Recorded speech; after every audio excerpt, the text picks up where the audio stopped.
नमस्कार। आज की इस बेहद खास चर्चा में आपका स्वागत है।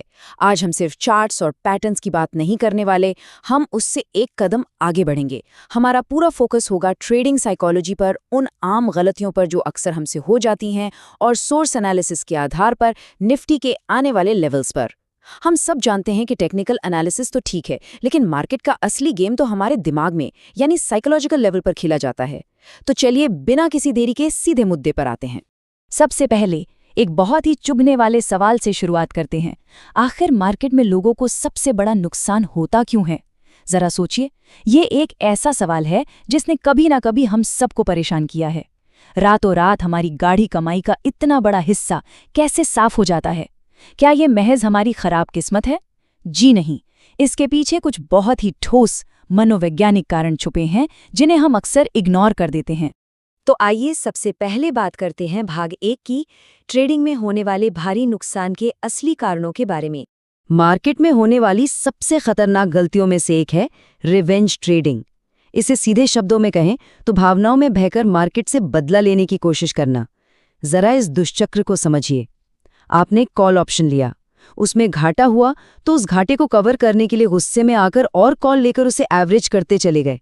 फिर पुट लिया, उसे भी एवरेज कर डाला। ये कोई स्ट्रैटेजी नहीं है, ये एक बहुत बड़ा इमोशनल ट्रैप है। जब दिमाग पर भावनाएं हावी हो जाती है ना, तो लॉजिक बिल्कुल काम नहीं करता। और सच मानिए, यही वो पॉइंट है जहां से सबसे बड़े फाइनेंशियल लॉस की शुरुआत होती है। चलिए अब बढ़ते हैं भाग 2 की तरफ, ऑप्शंस और उसकी डीके वैल्यू के कॉन्सेप्ट पर। क्या आपको पता है कि ऑप्शंस ट्रेडिंग में एक हिडन कॉस्ट यानी छिपी हुई लागत भी होती है? इसे हम डीके वैल्यू कहते हैं। हमारा सोर्स इस बात को बिल्कुल साफ करता है कि जब भी हम ऑप्शंस को कैरी फॉरवर्ड करते हैं, यानी आज की पोजीशन को कल के लिए होल्ड करके रख लेते हैं, तो समय बीतने के साथ ही हमारे लगाए गए पैसे की वैल्यू अपने आप कम होने लगती है। शुरुआत में जब हम जोश में होते हैं तो इस कड़वे सच को अक्सर नज़रअंदाज कर देते हैं, लेकिन अंदर ही अंदर ये डीके वैल्यू दीमक की तरह हमारे प्रॉफिट्स को चाट जाती है। ऑप्शंस को बिना सोचे समझे कैरी करने के जो रिस्क हैं, वो सच में डराने वाले हैं। अगर हमारे पास कोई प्रॉपर प्लान नहीं है तो रातों रात हमारा पैसा आधा हो सकता है या पूरी तरह खराब भी हो सकता है। और अगर position deep out of the money है तो निवेश गिरकर सीधे शून्य पर भी आ सकता है। हाँ, ये सच है कि कभी कभार तुक्के में बड़े ट्रेड पैसा बना देते हैं, लेकिन बिना किसी रणनीति के ऑप्शंस होल्ड करना एक तरह का जुआ है। जिस दिन किस्मत रूठी, उस दिन समझ लीजिए पूरी जमा पूंजी साफ हो सकती है। तो इस समस्या का उपाय क्या है? आइए देखते हैं भाग 3 में, ट्रेडिंग को एक असली बिजनेस या व्यापार की तरह समझना। जरा इन दो अलग अलग अप्रोच को देखिए। एक तरफ है वो गलत तरीका, जहां हम बिना किसी प्लान के बस इम्पल्स में आकर आंख बंद करके एवरेजिंग करते रहते हैं।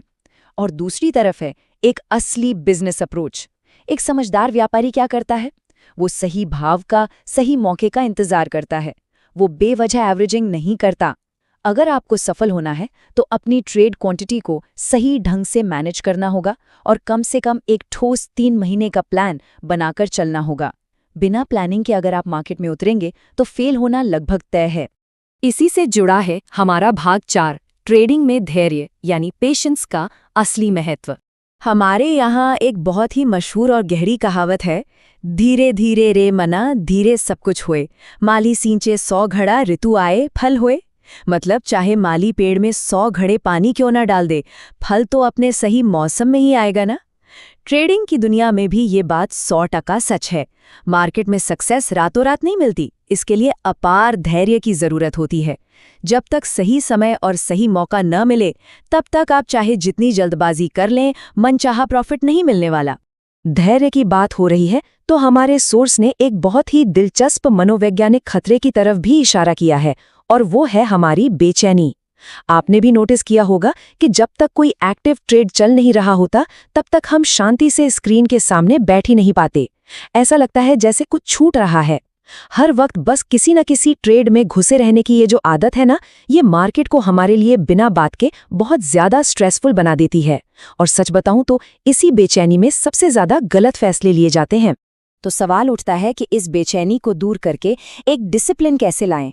इसके लिए सोर्स ने एक बहुत ही कमाल की 3 स्टेप्स वाली स्ट्रैटेजी बताई है। पहला स्टेप, टेक्निकल्स को बारीकी से सीखें और शिकार करने वाले जानवरों की तरह शांति से सही मौके का इंतजार करें।